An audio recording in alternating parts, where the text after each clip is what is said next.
आप सभी ने बाइबल के पुराने व्यवस्थान में पढ़े होंगे कि पहले परमेश्वर को खून चढ़ाया जाता था और परमेश्वर भी शुद्ध पशु के खून चाहते थे।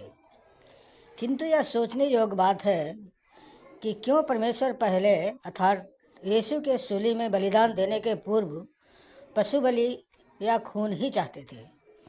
जैसे कि लव व्यवस्था 1:2 में लिखा गया है, इजराइलियों से कह कि तुम में से यदि कोई मनुष्य यहोवा के लिए पशु का चढ़ावा चढ़ाए तो उसका बलि पशु गाय बैलों व भेड़ बकरियों में से एक का हो।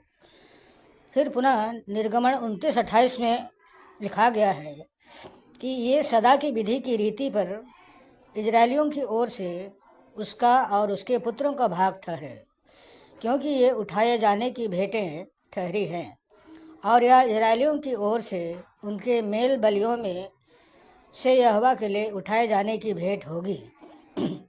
पहले पशु बलि कर खून चढ़ाने पर ही कोई भी व्यक्ति का पाप धुलता था। तो हम जाने कि क्यों परमेश्वर को पहले खून ही चाहिए था। क्या परमेश्वर बिना खून चढ़ाए पाप क्षमा नहीं कर सकते थे?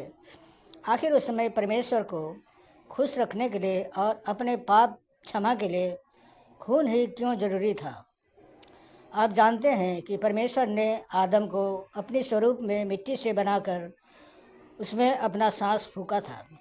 बाद में आदम की संगति के लिए उसके ही पसली निकालकर मिट्टी से ही हेवा को भी बनाया था और उनके लिए अदन वाटिका भी बनाए थे, जिसके एक पेड़ के फल को खाने से मना भी किया गया था।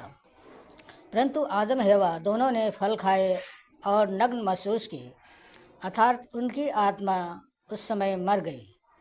आदम और हवा की आत्मा के मरने के बाद भी उनका शरीर और प्राण तो था, पर आत्मा मर चुकी थी, अर्थात वे शैतान के अधीन हो गए थे।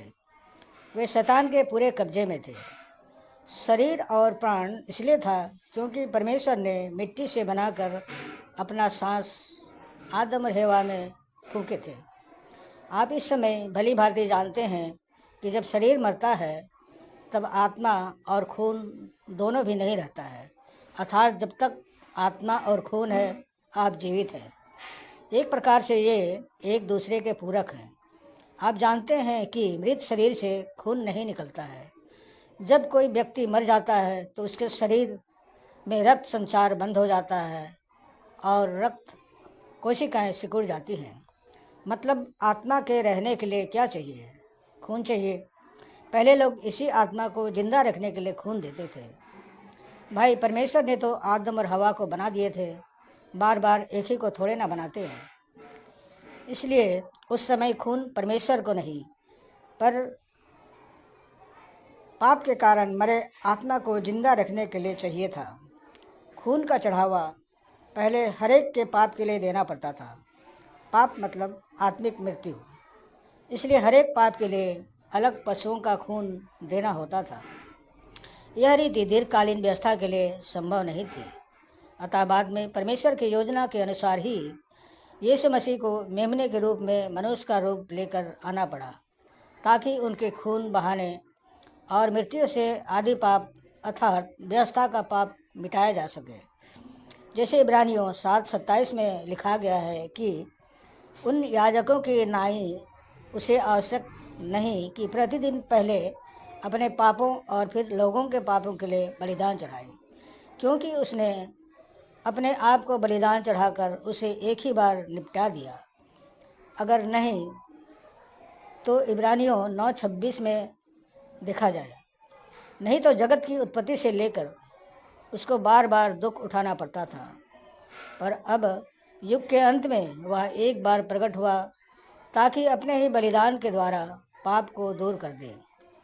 जैसे इब्रानियों 10:10 में है कि उसी इच्छा से हम यीशु मसीह के देह के एक ही बार बलिदान चढ़ाए जाने के द्वारा पवित्र किए गए हैं। फिर देखते हैं हम इब्रानियों 10:18 में, जब इनकी क्षमा हो गई तो फिर पाप का बलिदान नहीं रहा। मत्ती में कहा जाता है 12:7 में, यदि तुम इसका अर्थ जानते हो कि मैं दया से प्रसन्न हूँ, बलिदान से नहीं, तो तुम निर्दोष को दोषी न ठहराते।